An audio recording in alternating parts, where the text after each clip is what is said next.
મારા વાલીઓ અને મારા વાલા મિત્રો, મારું નામ ઉર્વશી છે. હું ધોરણ 8માં અભ્યાસ કરું છું. આજે કન્યા કેળવણી મહોત્સવ અને શાળા પ્રવેશોત્સવ 2025ના આ શુભ પ્રસંગે મને વૃક્ષારોપણ વિશે કંઈક કહેવાનો મોકો મળે છે, તેનો મને ખૂબ જ આનંદ છે. આપણે જાણીએ છીએ કે વૃક્ષો આપણા જીવન માટે કેટલાક મહત્વના છે. વૃક્ષો આપણને ઓક્સિજન આપે છે, જે શ્વાસ લેવા માટે ખૂબ જરૂરી છે.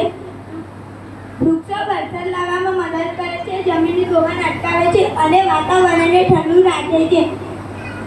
વૃક્ષો પક્ષીઓ અને અન્ય જીવોને રહેઠાણ પૂરું પાડે છે.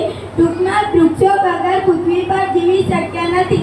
આજે આપણે જોઈ રહ્યા છીએ કે વૃક્ષો કપાઈ રહ્યા છે અને જંગલો ઓછા થઈ રહ્યા છે.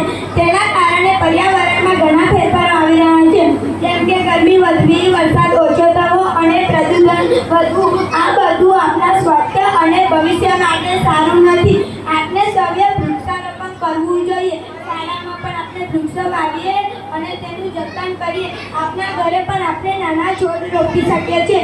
વૃક્ષો વાવવાનો અર્થ માત્ર એક છોડ રોપવો એટલો જ નહીં, પણ તેનું નિયમિતપણે ધ્યાન રાખવું અને તેને પાણી આપવું અને તેને મોટું કરવું. આજે જે નાના ભાઈ બહેન શાળામાં પ્રવેશ કરી રહ્યા છે, તેમને પણ આપણે વૃક્ષોનું મહત્વ સમજાવવું જોઈએ. કન્યા કેળવણી મહોત્સવ દ્વારા આપણે દીકરીઓને ભણાવીએ છીએ અને એક શિક્ષિત દીકરી પોતાના જ્ઞાન દ્વારા વૃક્ષારોપણ અને પર્યાવરણ સુરક્ષા સંદેશાને સમાજમાં ફેલાવી શકે છે. ચાલો આપણે સૌ ભેગા મળીને વધુને વધુ વૃક્ષો વાવીએ અને આપણી પૃથ્વીને હરિયાળી અને સ્વચ્છ બનાવીએ. યાદ રાખીએ, એક વૃક્ષ 100 પુત્ર સમાન છે. અસ્તુ.